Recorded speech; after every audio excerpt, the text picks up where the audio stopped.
Hello and welcome to the Apex Enthusiast. In this episode of Carography, we're going to be talking about the lost Nissan supercar known as the R390 GT1.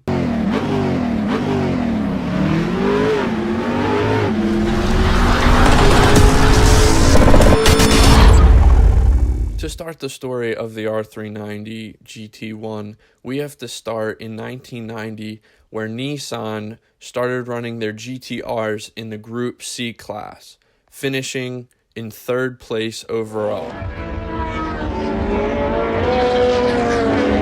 With the success in the 1990s, the GTRs ran through most of the decade, dominating the JTC and JTCC classes. In 1995, Nissan decided to enter Le Mans with what was known as the JT-LM car, which was an R33 GTR with Le Mans specs.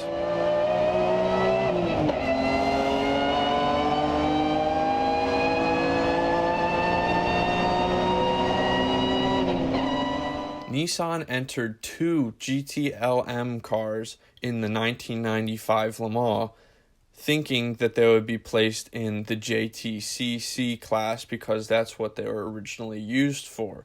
But because they were so powerful, they were ranked as GT1 cars, meaning that they had to go up against other cars like the 911 GT1, the F40, and the McLaren F1. The ranking of the GT-LM car in the GT1 class made it more difficult for it to keep up with the other GT1 cars. Also, the GT1 class required that you make a homologation car, meaning that there would have to be a street legal version of this car produced from Nissan. The GT-LM Skylines ran for 2 years in 95 and 96, having their best year be in 96, placing 15th overall and only 5th in the GT1 class. With these results, Nissan decided to create a car from the ground up specifically for the GT1 class. To create this GT1 car, Nissan decided to get a power team of mechanics and engineers and teamed up with TWR, which is the British racing car company that had much success with the Porsche prototypes in the years before at Le Mans.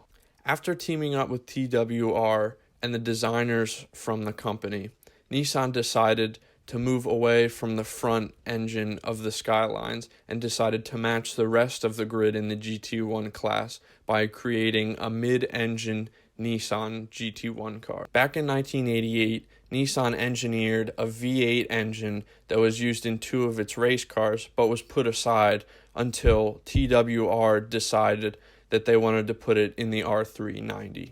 The new and improved V8 that was created for the R390 was titled the VRH 35L V8, and it produced 650 horsepower at 6,800 RPM. While still following the GT1 rules, Nissan decided the homologation would need to have mass-produced parts from Nissan and used the headlights from the 300ZX. So now with the design of the 300ZX headlights being put in place, the design for the R390 body was taken based off of the Jaguar XR15, which TWR designed. This created a way for TWR and Nissan to quickly put together the R390 because they already had the body plans and they already had the engine to be put in. That allowed them to put it together in a short amount of time. In 1997, Nissan was ready to enter the R390 GT1 in the 24 Hours of Le Mans.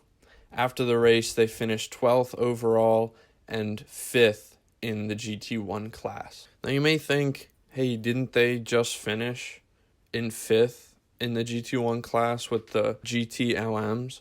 Yes, they may have, but this was a huge step in engineering for Nissan, considering this was one of the few mid-engine cars that Nissan had produced, let alone with a V8. Now, can you imagine if they continued to use the V8 in other mass-produced cars? We could have had a V8 R33, a V8 Skyline, or we could have even had a mid-engine Skyline. That would be insane. Mid-engine GTR, that would be insane. So anyways, the year after, Nissan decided to improve some aerodynamics with the R390 GT1.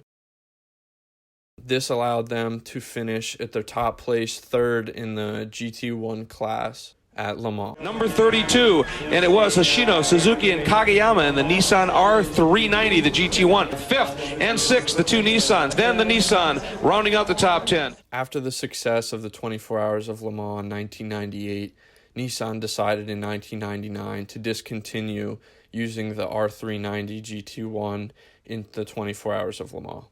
The one thing with the GT1 class was that manufacturers still had to produce homologations of the cars. Nissan built one road legal R390 GT1.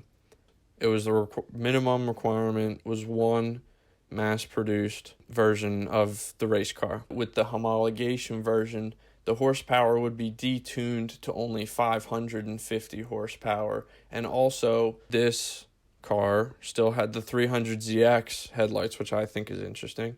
And the other car that uses 300ZX headlights is the Lamborghini Diablo, which is another interesting thing because they're cheap. They're cheap headlights. And, Lamborghini isn't as great as you may think it is. I mean, nowadays it is, but it was pretty cheap. Nissan created one road legal R390 GT1, which is a bright blue color with red interior seats, and it was put up for sale because that was the requirement. You have to create a homologation that was produced by the manufacturer, and many bids were put in afterwards, but Nissan decided they didn't want to sell it because it's a piece of their racing history, piece of engineering history, and they didn't want to let it go because it's such a masterpiece they put together. There have been a few sightings of it at different shows, but they don't want to get rid of it, and many people have asked, even though it's not for sale, what price they put it at, and they put it at $1 million for a one-of-one R390 GT1, but they will not sell it. It is not for sale. So in total, with the homologation version, there were only 9 R390 GT1s produced by Nissan in the entirety of its running in 24 Hours of Le Mans and other races. And I actually decided to do this video because I recently got a Hot Wheels of the R390 GT1, and I thought it was very cool, but I didn't know much about it. So guess where I figured out my information from? I figured out from the Apex Enthusiast YouTube channel, which is now going to be a thing. So I will be producing more content on the YouTube channel. I would be doing more carographies. If anyone has some interesting carographies that they would like to know some more history about, or if they know there's an interesting story about a certain car, please let me know.